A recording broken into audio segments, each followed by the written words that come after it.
Knowing who you are. Knowing who you are. Being able to answer this question, who am I? And what do I want? You know, I'm asking the bigger question of who am I? Who am I really? My answer is I am God's child. I am that which is born of all that is. I am, as Pierre de Chardin said, a spiritual being having a human experience. Come trailing the breath of the ancestors yet, but trailing the breath of the angels. And understanding that because I am connected to the source of all that is possible for me. That's who I am. And what do I want? I don't want to just be successful in the world. I don't want to just make a mark or have a legacy.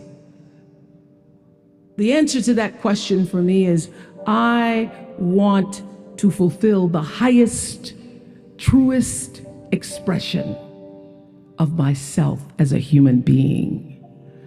I want to fulfill the promise that the Creator dreamed when He dreamed the cells that made up me. What do I want? You must have some kind of vision for your life. Even if you don't know the plan, you have to have a direction in which you choose to go. I never was the kind of woman who liked to get in a car and just go for a ride. I had a boyfriend who would say, let's just go for a ride. I want to know, where are we going? Do we have a destination?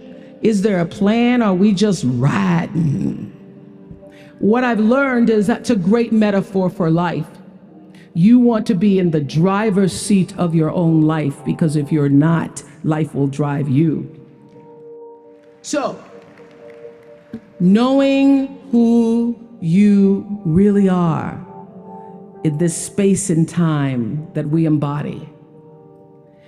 That's number one. What do you want? Who are you? Number two, you must find a way to serve. Martin Luther King said that not everybody can be famous, but everybody can be great, because greatness is determined by service. Now, we live in a world where everybody wants to be famous and where we admire people for just being famous. We think being known brings us value. The truth is, all of that will fade in time. The real truth is that service and significance, service and the significance that you bring to your service is that which is lasting. Using whatever it is you produce, your product, as a way of giving back to the world. When you shift the paradigm of whatever it is you choose to do to service, and you bring significance to that, success will, I promise you, follow you. Service and significance equals success. That's number two. Number three, it's so simple, but so hard to do.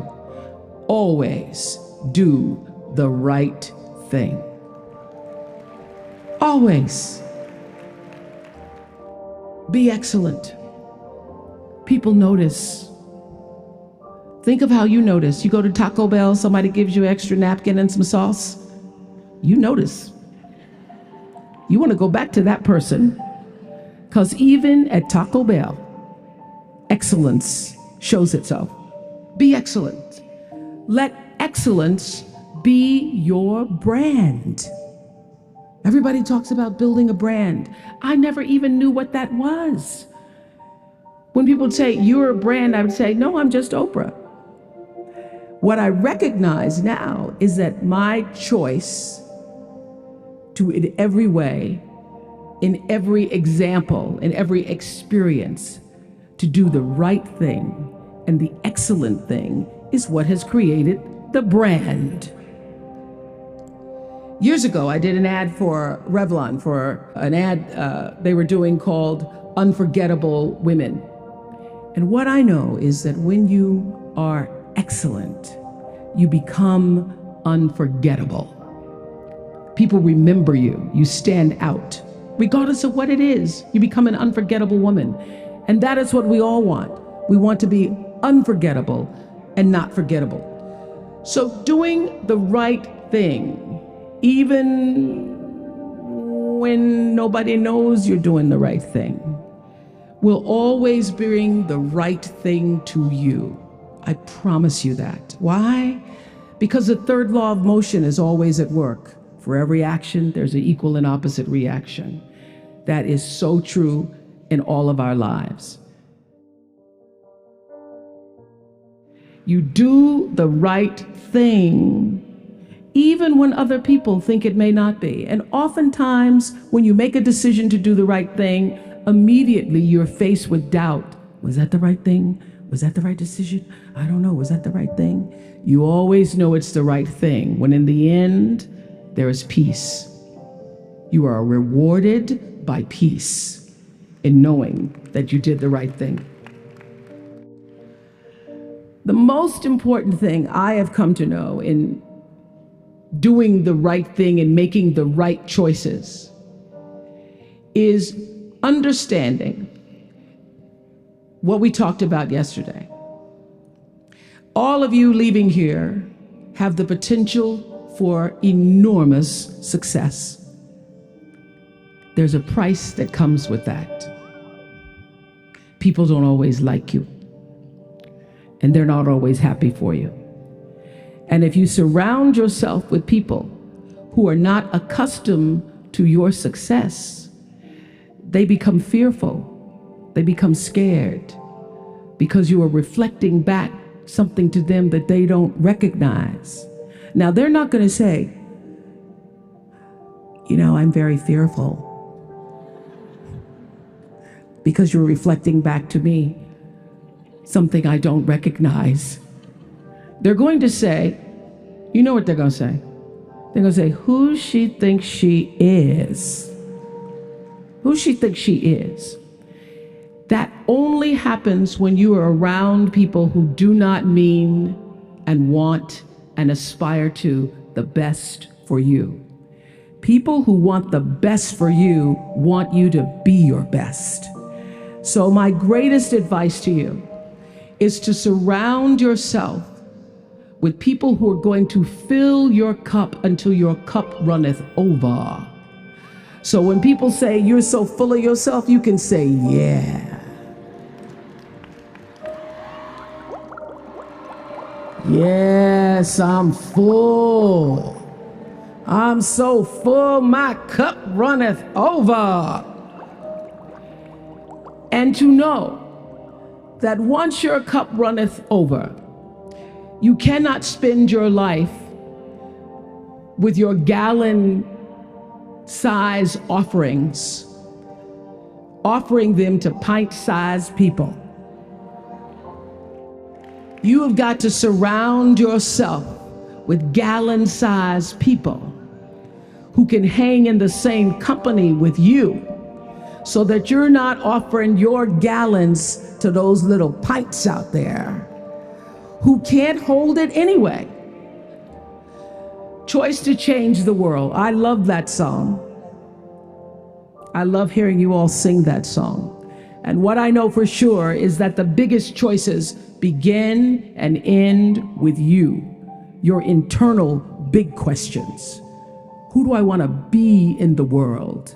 My relationship to source energy, to all that is God. I'm not talking about what you believe in God. I'm talking about your experience of that which is all life, which is divine and universal. I'm talking about the big deal. Being connected and aligned with that. When you are tuned in and charged into that, whenever you feel empty, you go inside yourself and you connect to the source, and you know that all things are possible. And to choose to do the right thing in service and significance, I promise you, you will create a vessel of service for yourself first, because you have to honor yourself first. You have to give to yourself first, otherwise you have nothing to give away.